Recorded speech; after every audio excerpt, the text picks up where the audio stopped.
Hello guys, welcome to the through Panchayat tutorial channel. तो आज हम देखते हैं कि गुजकेट यानी कि જે વિદ્યાર્થી મિત્રોને ગુજકેટની પરીક્ષા દેવાની ખાલી 2 દિવસ બાકી છે, તો અત્યારે મહત્ત્વપૂર્ણ જે આઈએમપી મોસ્ટ આઈએમપી ક્વેશ્ચન હોય, જે સૂત્રો હોય કે જે રચનાઓ હોય તેના વિશે આપણે જોઈએ તો કેમેસ્ટ્રીથી આપણે સ્ટાર્ટ કરીએ છીએ।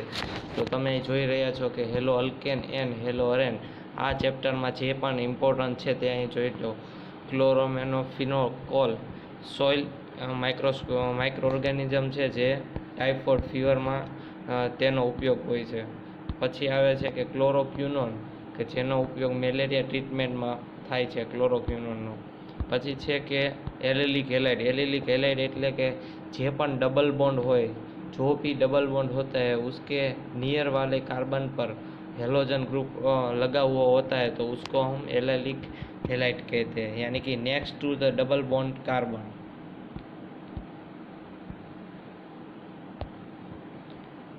फिर हमारा है विनाइलिक हेलाइड, यानी विनाइलिक हेलाइड में क्या होता है कि डबल बॉन्ड के डायरेक्ट उसके डबल बॉन्ड के डायरेक्ट यहाँ हेलोजन ग्रुप अटैच होता है, इधर कोई कार्बन नहीं है, डायरेक्ट डबल बॉन्ड से हेलोजन ग्रुप अटैच होता है। फिर हमारी है कि size of halogen atom is increase as go down the group. तो अगर हम ग्रुप में पीरियोडिक टेबल के ग्रुप में हम जैसे ही डाउन जाएंगे तो हमारी जो हेलोजन की साइज़ है वो इंक्रीज़ करेंगे। अगर ये यहाँ फ्लोरीन की बात करें तो सबसे स्मॉल है और आयोडीन की बात करें तो सबसे लार्ज है। फिर है कि मेथड ऑफ प्रिपरेशन, तो वो सब कैसे, अल्कोहल है, फिनॉल है, उन सब का प्रिपरेशन कैसे है। तो अल्कोहल है तो उसकी बेसिक है कि जिंक क्लोराइड ZnCl2 से हम डायरेक्ट RCl मिल जाता है ROH से। फिर ROH को हम NaBr H2SO4 में डायरेक्ट हमें NaBr मिल जाता है। तो ये हमें हेलो अल्केन मिलने के लिए कौन कौन सी रिएक्शन यूज़फुल है वो हम देखते हैं।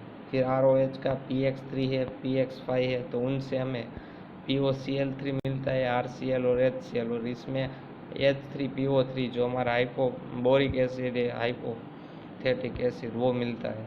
फिर हमारा रेड फॉस्फोरस के साथ रिएक्शन करेंगे तो अल्कोहल से डायरेक्ट हमें RH मिल जाएगा, यानी कि हेलो अल्केन मिल जाएगा। फिर जो हमारी बेस्ट मेथड है कि SOCl2 के साथ हम रिएक्शन करेंगे तो उसमें SO2 और HCl ये दोनों गैस निकलेगी, तो हमें इधर प्योर यानी कि बेस्ट मेथड है हमारी RCl मिलने के लिए। फिर ऑर्डर जो रिएक्टिविटी का होता है अल्कोहल और हेलो एसिड का, वो है 3 डिग्री, 2 डिग्री और 1 डिग्री।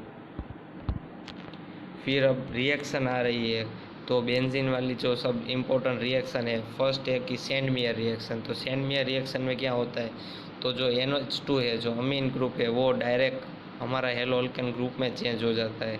कैसे, तो हम देखते हैं कि फर्स्ट में आता है कि NaNO2 + HX, फिर हमारा जो NH2 है उसमें N2+ और X- आता है। फिर क्यूप्रस ऑक्साइड डालेंगे हम तो उसमें से हमारा X ही यहाँ शिफ्ट हो जाएगा और हमें N2 गैस यहाँ मिलेगा। तो बेसिकली ये आयोडीन के लिए उपयोग में नहीं होता। Iodine doesn't require Cu2X2, it is done simply by shaking diazonium salt with Ki। तो जो हमारा आयोडीन है उसमें तो सिर्फ हम सेकिंग करके हमारे हैंड से डाइजोनियम सॉल्ट का, तभी भी हमें ये हेलाइड मिल जाएगा आयोडीन का। फिर रिएक्शन हमारी है सेकंड है कि फिंकलस्टेन। तो फिंकलस्टेन में क्या आता है, RH + NaI, सोडियम आयोडाइड, जो हमारा ड्राई एसीटोन में है तो उसमें हमें RI और NaX मिलता है। फिर स्वार्ट्स रिएक्शन, इसमें क्या है तो AgF है, तो उसकी जगह हमें क्या होगा, ये F है वो इधर शिफ्ट हो जाएगा और Br है वो इधर शिफ्ट हो जाएगा, तो CH3F आ गया और AgBr आ गया। ये हमें हीटिंग करके अल्किल का ग्रुप का क्लोराइड और ब्रोमाइड को हीटिंग करके हम चेंज कर सकते हैं। फिर अब बात करते हैं कि बॉइलिंग पॉइंट। तो बॉइलिंग पॉइंट जो हमारा है वो RI है, RBr है, RCl है और RF। तो जैसे हमारा ग्रुप में वो इंक्रीज़ होता जाता है, इंक्रीज साइज, मास, हमारा वंडर वार फोर्स भी इंक्रीज़ होता है। ये बहुत इंपॉर्टेंट है। अगर आपको इसकी PDF चाहिए तो मुझे बोलना, मैं अभी सेंड कर दूँगा।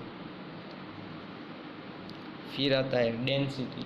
तो डेंसिटी की बात करें तो it increase with increase number of carbon atom, halogen atom and alcohol, यानी कि जो हमारा हेलोजन एटम है वो सब जैसे इंक्रीज करेंगे तो हमारी डेंसिटी भी इंक्रीज होती जाएगी। Bromo, iodo, polychloro, are, heavier than water, तो वो सब वाटर से हेवियर देन होते हैं। फिर सोल्यूबिलिटी की बात करें तो हमारे जो वाटर की सोल्यूबिलिटी लो रहती है हेलो अल्केन से। फिर आती है two reaction SN1 and SN2 substitutional nucleophilic reaction. तो उसमें फर्स्ट में होता है पोलर प्रोटिक सॉल्वेंट, जिसमें वाटर है, अल्कोहल है, एसिटिक एसिड है, जो जिसको हम फर्स्ट ऑर्डर काइनेटिक्स भी कहते हैं।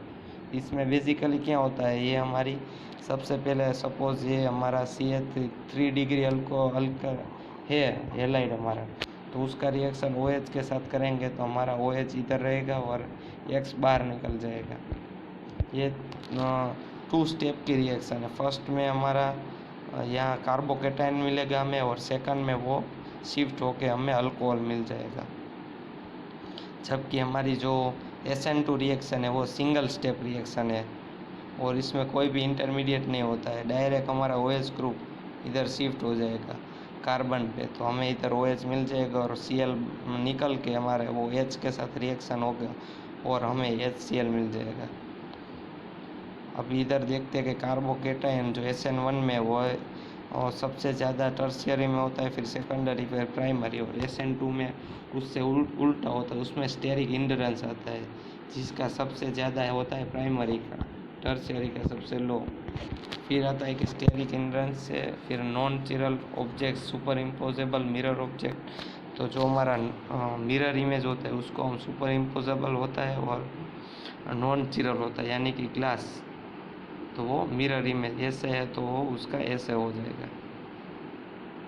फिर जो मिरर इमेज होता है जिसको हम नॉन सुपर इम्पोजेबल बोलते हैं, जो हमारे हैंड है, तो हैंड का हमें ये हमारा एग्जांपल उल्टा हो, इसको हम मिरर इमेज बोलते हैं एल और एल। इसमें सेम ही रहेगा, सपोज ऐसा सिलेंडर है तो मिरर इमेज में भी वो सिलेंडर ही रहेगा, जिसको हम बोलते हैं नॉन चिरल। फिर आता है बीटा एलिमिनेशन, तो बीटा एलिमिनेशन में इधर बीटा यहाँ से शिफ्ट होके हाइड्रोजन के ऊपर जाएगा, और कार्बन का एक हाइड्रोजन शिफ्ट यहाँ होगा तो हमें इधर डबल बॉन्ड मिलेगा, जो B है वो हमारा बेस है।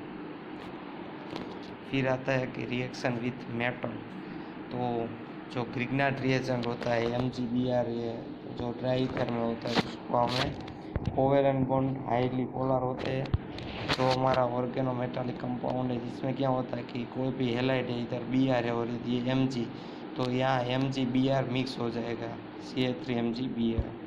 फिर होती है वुड्स रिएक्शन, तो वुड्स रिएक्शन में क्या होता है, तो RX और Na है, उसको ड्राई ईथर के साथ रिएक्शन करेंगे तो हमें दोनों RR मिल जाएगा और 2NaX मिल जाएगा। फिर ये क्लोरीन के साथ है क्लोरोबेंजीन है, तो उसको डायरेक्ट अल्कोहल में हमें चेंज करना है ग्रुप, तो हमें NaOH और H+ के साथ रिएक्शन करना पड़ेगा 623 केल्विन और 300 ATM में, और इधर NO2 ग्रुप भी जुड़ा हुआ है तो हमें NaOH और 443 केल्विन, तो हमें इधर टेम्परेचर का चेंज करना पड़ेगा, तभी हम इसको कर सकते हैं। तो ये हमारा पार्ट 1